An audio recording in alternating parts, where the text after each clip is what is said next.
Good morning. Thank you, Financial Secretary. My name is Roderick Deschamps, the Comptroller of Customs, and I welcome everybody listening, both locally and abroad, in respect to the concessions given and some of the areas in which Customs have made improvements since post-Hurricane Maria. On September 18th, 19th, Category 5 Hurricane Maria severely devastated the structure of Dominica with homes, public buildings, roads, and communication has been compromised. Customs was no exception, as we sustained substantial damages to the main office building, the transit sheds, the air cargo shed at the Deepwater Harbour, the ferry terminal, and the Canefield Airport. Fortunately, the offices of Portsmouth, Ansdemay, and the Douglas Charles Airport suffered minimal structural damages, although the officers' living quarters and other rented homes in Portsmouth and Marigot sustained damages. The reaction of Customs officers after the hurricane must be worth mentioning. Management must give credit and accolades to the staff of the Customs Division for their exemplary performance post-Hurricane Maria. Supervisors and officers in charge of all stations have worked relentlessly and tirelessly in the execution of their duties. I must openly thank Mr. Coppell and his team, Mr. Anthony, Mr. Thomas and his team, Marigot, Canefield and Portsmouth crew, and all staff for the astounding performance over the past weeks. Special mention must be made to my management team, Mr. Irvin Smokey Phillip, the Financial Secretary, and the government for their unwavering support.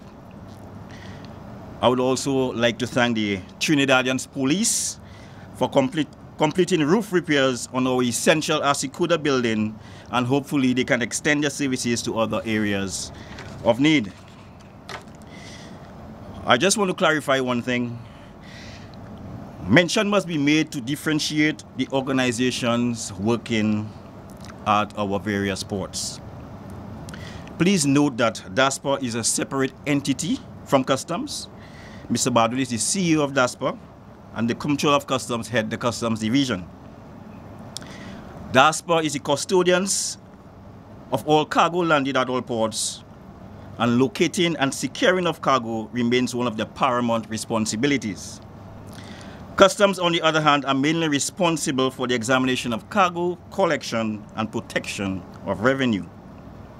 There are also other players on the port which other responsibilities are adhered to, like the WAWU workers, the tailgate personnel, which also falls under the auspices of DASPA.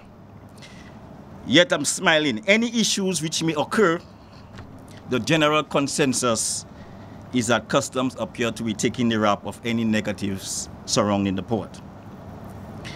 Our back is broad, and that is not something that is only happening around the region in Dominica, but is around the region. I also want to clarify the air of comments made in respect to barrels, whereby persons have called insinuating that half of the barrels goes to relief. I adamantly say that is total rubbish. There is no way a person or family member in the diaspora would take their time and money to send a barrel for their loved ones in Dominica, and upon examination by Customs, contents of the barrels are distributed elsewhere. That doesn't sound right. The normal standard operations are still in place, where the consignee gets delivery from the agents, proceed to DASPA, then to Customs for examination and payment of the necessary duties. I must inform you that DASPA has now covered most of the transit sheds, and already the unstuffing of containers of backlog cargo in these sheds have already started. The Customs Division is also willing to avail themselves to extend its working hours on Saturdays from 9 a.m. to p.m. if necessary. Our IT department, from day one, the IT team worked tirelessly to have the Asikuda system backed up with the shortest possible time, since there was an urgent need to graduate from the manual system to automation. 85% of the equipment and other electrical components, including the sole generator, sustained severe damages. The generator was eventually set up, some computers were salvaged, and the fiber optic internet capacity was restored. And as of October 4th, 2017, we were able to go live. A total of 18 computers with internet access were set up at the ground floor at the Deepwater Harbor. These computers are presently being used by customs officers for cashing, check-in, and other trade-related matters. Ships and courier agents are there to import data, including manifests into the ASICO the world system. The trading community, customs brokers, and tariff clerks are preparing their customs declaration for duty purposes and payments. As we know, many of their buildings have been compromised with limited resources such as electricity and Wi-Fi access. And we have made this available to the tariff clerks and the brokers to use our premises so that they can prepare the necessary declarations. The customs main building is now on Dominica power as of yesterday, and I would expect the trading community to be elated at such news because our generator was giving us a slight headache as of late. Congratulations to Mr. Timothy and his IT team for their dedicated service. I just want to briefly mention about the air freight. The Customs Department has temporarily moved the services of the air freight to private facilities. E-Zone or the Dominica freight systems are presently operational at their facility in Canefield, and thus far the feedback from the public on the ease of services has been stupendous. I mean, at Auto Trade, you go right there, you get your delivery in close proximity to the customs personnel, and that's the only personnel that actually interact with. Through from your delivery to customs, pay your duties, and your goods are released. I also understand that E-Zone will be extending their services to other courier agents if necessary. FedEx is also operating at an extended facility at the Canefield Airport, and Aeropost DHL has since written to have that same facility extended to them at the Western Union building in Roseau. End-to-end distributors, Swiftpack, has also written whereby they are currently working on cleaning their facility, which is located at their Freestyle building in Canefield.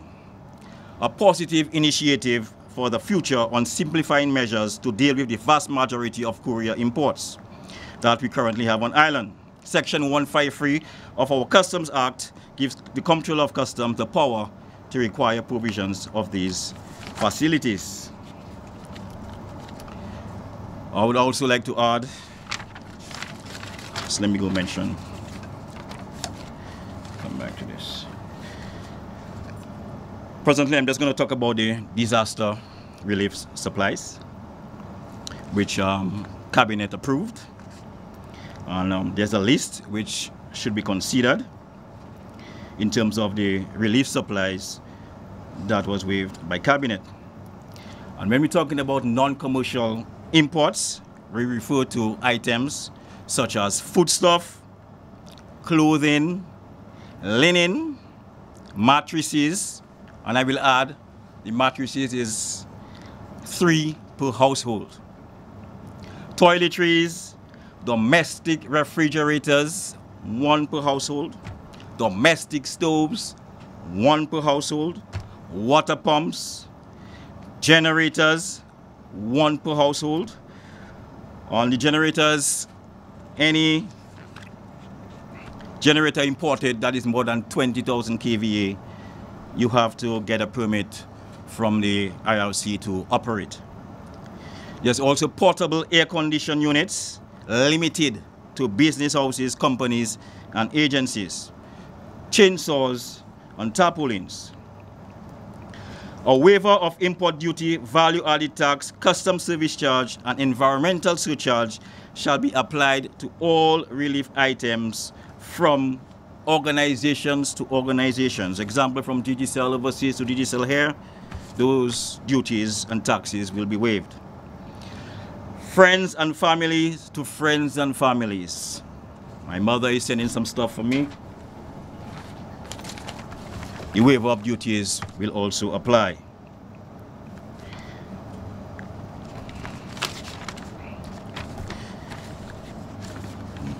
Non-commercial imports.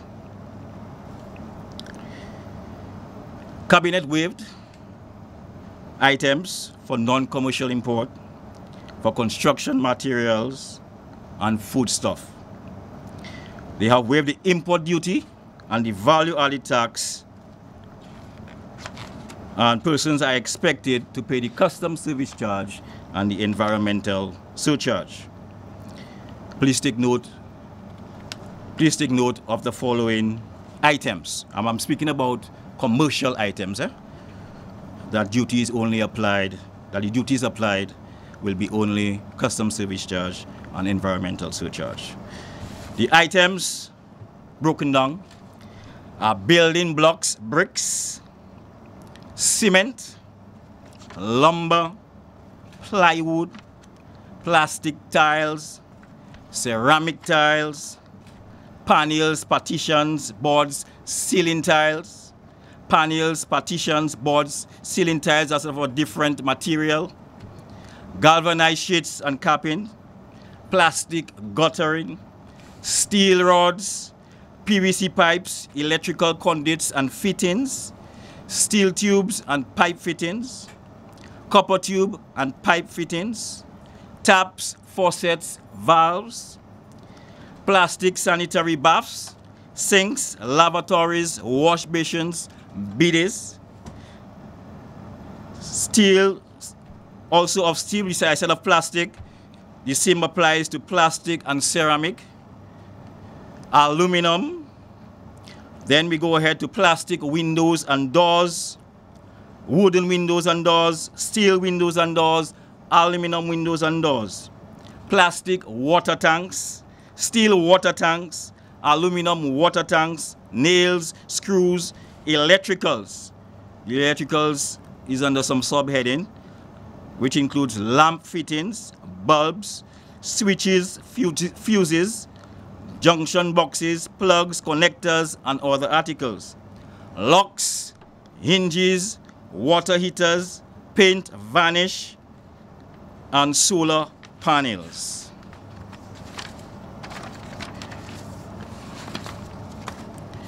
And that completes the list of the items with reference to commercial imports.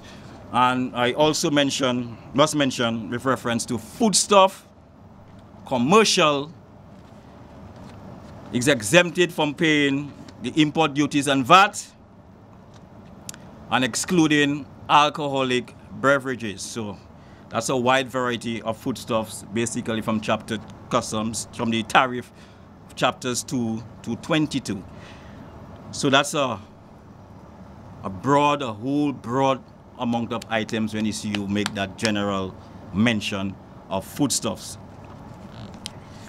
I will make a statement a little later with reference to the application. I want to talk a little about enforcement.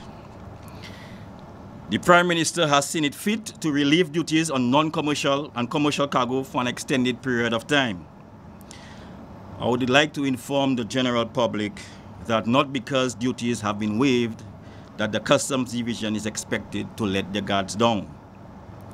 The Customs Division will continue to be vigilant in the collection and protection of government revenue, whilst at the same time placing special emphasis on the facilitation of trade. Notwithstanding the fact that most of the relief goods presently attract zero duties, it is now incumbent on all officers to focus on ensuring that illegal items, and I stress on that, that illegal items don't enter our country. Profiling and proper examinations will still be mandated at all ports. The port has also added the presence of the police to assist the customs and DASPA wherever necessary. And furthermore, I'm smiling again, the RSS from Barbados has already on island an additional K9 unit to peruse all cargo before examination by customs. In other words, the dogs will be acting as scanners. Another canine unit is expecting on island from Antigua sometime next week. Dominica presently has 3 dogs trained to detect firearms, ammunition, drugs, and cash.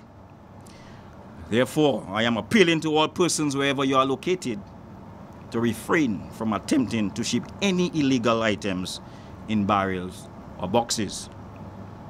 Customs and police are hard at work scrutinizing exporters and consignees. Hence, persons will be dealt aggressively with the law if caught attempting to smuggle any illegal items. I also want to appeal to persons with vessels to report to an approved port of entry, which are located at the Deepwater Harbor, the Ferry Terminal, the Portsmouth Longhouse, and the Ansdime Port.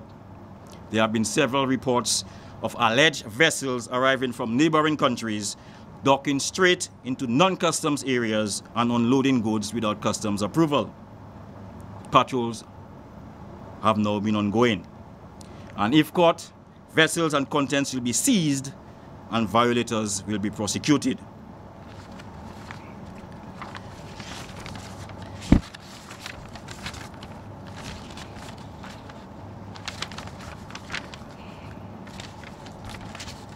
Again, I want to add, the Prime Minister, whom I must commend for his bold initiative, has given the commercial sector an avenue to take advantage of the reduced duties on foodstuff and building materials. Foodstuff mainly attract duties of practically 45%, and some can reach as high as 150%, especially with the case of carrots and other frozen vegetables. Some juices attract duties of approximately 130%. The Prime Minister took the initiative, again I said, to reduce the duties on foodstuff to 5.5%, which signifies a vast reduction in duties. I'm talking from experience. I can go to any store, see any item, and know what the duties are like. I will just take an example, carrots, which I believe the overall duty on carrots is about 126%.